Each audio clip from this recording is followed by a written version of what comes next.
So in this video, we'll do a couple of exercises on finding the volume formula based on the method we just learned in the last two videos, which is the cylindrical shell method. And this method is quite different from the first method of wall shell that we learned. And now, please look at the current picture. The purple part is the region bounded by three lines: y equals x plus 1, x equals 1, and y equals minus x plus 1. And I would like you to tell me the volume formula for the solid generated by using the y-axis as the rotation, and of course we do the rotation by 360 degrees. And now, I just want you to find the volume formula because I trust that you're able to do the numerical calculation for the integration. And let's look at how to form the formula. If you recall the formula yourself, the formula in this case for the y-axis rotation based on the cylindrical shell is something like integral of dx integration for y-axis rotation from A to B, and A to B is like the leftmost point to the rightmost point of the region, and inside the integral, you should write 2 pi x times something. This something represents the height of the shell. So now, if you recall this formula, and what is the meaning of one shell now? The shell is formed by one vertical line first, which is parallel to the axis of rotation. When you rotate this red line along the axis of rotation, then you're getting one shell, right? And this h inside the formula basically represent the height of this shell. And please let me know the volume formula now for this current picture. And I can write it here for the formula here, and it must be the x integration, and a must be 0 because that's the leftmost point on the picture, right? And the rightmost point I think is on this line, and we know the x-intercept here is 1 because we have a vertical line x equals 1 here, so which means it must be an integral from 0 to 1. And let's look at the inside. The inside is going to be 2 pi x times something. This something is going to be h. So what is the meaning of the h on the left-hand side? Please think about that. This h, which represents this h. This is the vertical length between these two lines. To be more specific, it should be the vertical length between these 2 points. And it is the difference of the y-coordinate of this point and the y-coordinate of this point. And for the top point, the y-coordinate is based on the function y equals function of x. And for the lower point, the y-coordinate is based on the expression minus x plus 1, right? So it means what?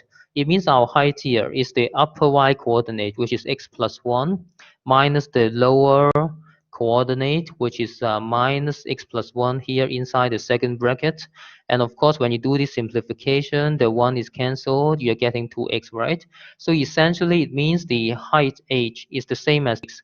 And that's basically the formula to find the volume of the solid, which you generate this picture by using the y-axis. And let's look at the same picture again, but I changed the axis. So now please look at the current part B. We are basically looking at the same picture as before, exactly the same three lines bounding the same purple region.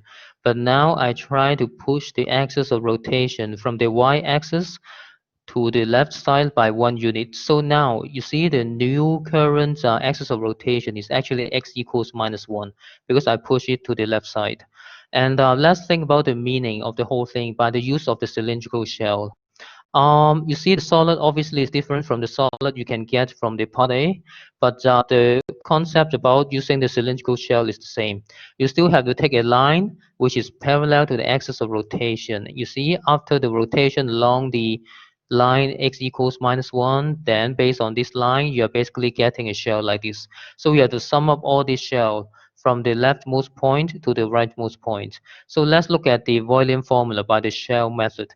Basically, same thing as before. It's the leftmost point to the rightmost point because we are doing the integration along the x-axis, and the a is 0, and we understand that it is 1 for the b. And let's look at what's inside the integral. And first of all, let's look at the height of this shell. You see this height, this h. If you come back to the two-dimensional picture here, it is basically the height. And it is exactly the same as what you saw in part A. This height is based on the difference of the y coordinate of the top point, which is based on the use of the function y equals x plus 1, minus the y coordinate of the lower point based on the function y equals minus x plus 1, right?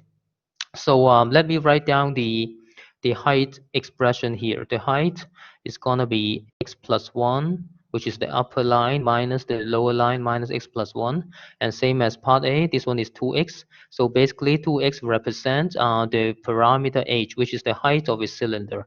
And let's look at the remaining. The remaining is what?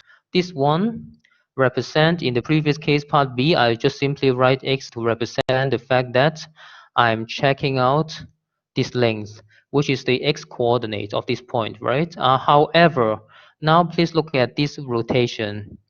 This height, I mean this length, which is horizontal, is all the way up to the axis of rotation here.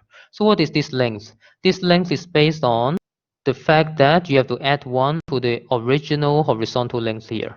So I'm saying that you have to add 1 anyway to the original length, which is here. And of course, this length is based on the line, the red line you choose. And if you choose the line here, this length is gonna be different. And in any case, this length is based on the horizontal length here. It's either 0 or 1 or some values inside, right? So it should be x plus 1. So you can compare this answer with the part A. In the part A, I'm just writing this part as x because that's the radius of this kind of vertical cylinder. And now you have to add 1 because of this effect. And please look at this formula. And basically, that's the formula to this problem.